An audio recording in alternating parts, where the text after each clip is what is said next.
بسم اللہ الرحمن الرحیم۔ السلام علیکم۔ Welcome to my YouTube channel Fatima رج آفیشیل۔ امید ہے کہ آپ سب خیر خیریت سے ہوں گے۔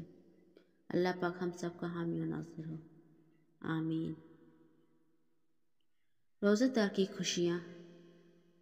اللہ تعالیٰ روزہ دار کو اپنی مرضی سے اجر دیتا ہے اور وہ کسی سے زیادتی نہیں کرتا۔ روزے کے بنیادی مقاصد، اس کی فرضیت اور احکام اللہ تعالیٰ کی پاک کتاب میں بیان کیے گئے ہیں۔ اس میں جو اللہ تعالیٰ نے فرمایا ہے، اس کی تفصیلات اور احکام و مسائل ہمیں واضح طور پر ملتے ہیں۔ اس کے فضائل حضور نبی کریم صلی اللہ علیہ وسلم کی زبان مبارکہ سے معلوم ہوئے۔ فرماتے ہیں کہ روزہ دوزخ کی آگ سے بچانے کے لیے ایک ڈھال ہے۔ یہ بھی فرمایا کہ روزے داروں کو دو خوشیاں ہوتی ہیں، ایک افطار کے وقت اور دوسرا شفاء مولا سے ملاقات کے وقت۔ رسول اکرم صلی اللہ علیہ وسلم فرماتے ہیں کہ ماہ رمضان کی پہلی دہائی یعنی 10 دن سراپا رحمت ہے، اس کی دوسری دہائی مغفرت اور تیسری دہائی دوزخ سے نجات اور چھٹکارے کے دن ہے۔ آقائے دو جہاں سرور کونین حضرت محمد مصطفیٰ صلی اللہ علیہ وسلم نے روزے کی بے شمار فضیلتیں بیان فرمائی ہیں، جو روزے کی ظاہری صورت پوری کرنے والے کو حاصل نہیں ہوتی بلکہ اسے حاصل ہوتی ہے جو اس کو روح سے سمجھتا ہے، جو اس کی اصل حقیقت پر عمل کرتا ہے، اسے اس کے روحانی فائدے حاصل ہوتے ہیں۔ حضور کریم نبی صلی اللہ علیہ وسلم نے ان روزہ داروں کو جنت کی بشارت دی ہے جو اسلام کی دو شرائط پر عمل پیرا ہوتا ہے۔ اسلام نے پہلی شرط یہ رکھی ہے، رمضان کے روزے ایمان کی حالت میں اللہ تعالیٰ کی رضا اور خوشوندی، اجر و ثواب کے حصول کے لیے اور اپنے اندر تقویٰ پیدا کرنے کے لیے رکھے جائیں۔ دوسری شرط یہ ہے کہ انسان صرف کھانے پینے کا روزہ ہی نہ رکھے بلکہ اپنے تمام اعضاء کو برے کاموں سے روکے، آنکھ، کان، زبان کا روزہ بھی ہو۔ اسی طرح انسان کو قدم قدم پر روزے کی حالت میں اپنے اعمال و افعال کا محاسبہ کرنے کا موقع ملتا ہے، یعنی وہ ہر وقت اللہ تعالیٰ سے اپنے گناہوں کی معافی مانگتا ہے، برے کاموں سے بچتا ہے، ہر اس کام کو بجا لاتا ہے جس کو اللہ تعالیٰ نے حکم دیا ہے، اور ہر اس چیز سے پرہیز کرتا ہے جس سے اللہ تعالیٰ نے منع فرمایا ہے۔ وہ روزے کی حالت میں کوئی ایسا فعل نہیں کرتا جس سے اس کے ایمان کو خطرہ ہو۔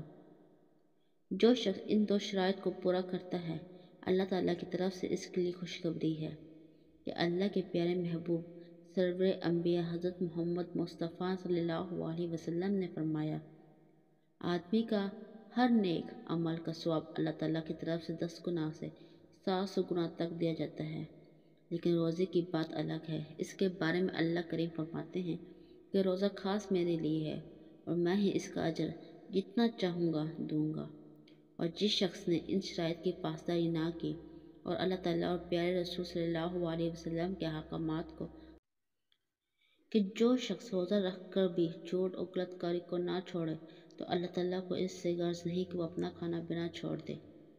روزہ کا ایک خوبصورت پہلو یہ بھی ہے کہ اس سے فرد کی اصلاح ہوتی ہے، اس میں پاکیزگی اور حسن اخلاق پیدا ہوتا ہے۔ یقیناً جب ایک انسان خود مہینہ بھر دن بھر بھوکا پیاسا رہے گا تو اسے ان لوگوں کی بھوک و پیاس کا احساس بھی ہوگا جو اپنی غربت اور تنگ دستی کی وجہ سے بھوکے پیاسے رہنے پر مجبور ہے۔ اس سے ایک عجیب سا احساس اجاگر ہوتا ہے جو ہمیں دوسروں کے کام آنے کی ترغیب بھی دلاتا ہے۔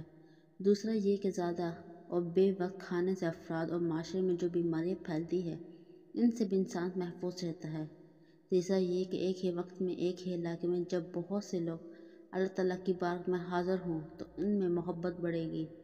ایک ہی وقت میں تمام لوگ سحری کھائیں گے، ایک ہی وقت میں افطاری کریں گے اور ایک ہی وقت میں نماز تراویح کے لیے کھڑے ہوں گے تو یقیناً جہاں ان کی عبادت کا ذوق بڑھے گا وہاں پہ اللہ تعالیٰ کی خوشوندی حاصل کرنے اور آپس میں باہمی محبت اور قوت میں بھی اضافہ ہوگا۔